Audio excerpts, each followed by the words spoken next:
दादरा नगर हवेली का उदाहरण लेकर बताता हूँ बिल्कुल। कि किस तरह से ये लोग राज करते थे।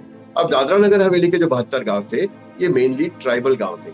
इनमें वर्ली, डोंडिया, कोकड़ा, ये ट्राइबल लोग रहते थे। इन ट्राइबल लोगों के पास अपने खर्चे मीट करने के लिए, अपने परिवार को चलाने के लिए छोटे छोटे जमीन के टुकड़े थे जंगल के अंदर। एक उनका गांव, उनके गांव का जो एक छोटा सा हिस्सा होता था उसको बोलते थे पाड़ा। मतलब ठीक है। पहाड़ों में रहते थे, छोटे छोटे गाँव में रहते थे। और हर पाड़े के साथ साथ जमीन हुआ करती थी, जिस जमीन पे ये काम करते थे और बड़े आराम से अपनी जिंदगी को बदर कर रहे थे पुर्तगालियों के आने से पहले।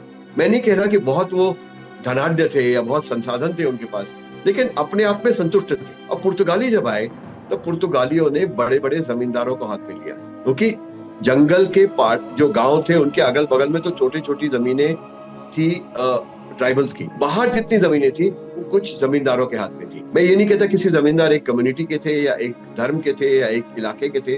वो हर तरह के थे, उसमें मुस्लिम भी थे, पारसी भी थे, उसमें हिंदू भी थे, राजपूत थे, हर तरह का जमींदार था। अब पुर्तगालियों ने इन जमींदारों के थ्रू अपना शासन चलाया। उन्होंने इन जमींदारों को या उनके नुमाइंदों को पटेल बनाया। पटेल यानी महसूल इकट्ठे करने वाले।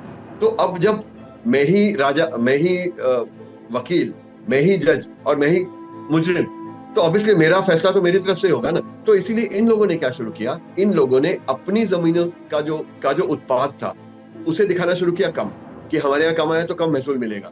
और उन जमीनों पे जिन पे वो छोटा छोटा काम करते थे उसका दिखाया ज्यादा, और उनसे ज्यादा से ज्यादा महसूल लेने लगे। पूछने पे कहते थे फनगा का हुक्म है। फनगा मीन्स फॉरेनर, कि फनगा ने कहा ये तो देना पड़ेगा आपको, और जोर जबरदस्ती करके उनसे छीन लाते थे। इस तरह over a period of time in लोगों की जो लैंड होल्डिंग थी वो छोटी छोटी होती गई और इनको उनके खेतों पे काम करना पड़ा।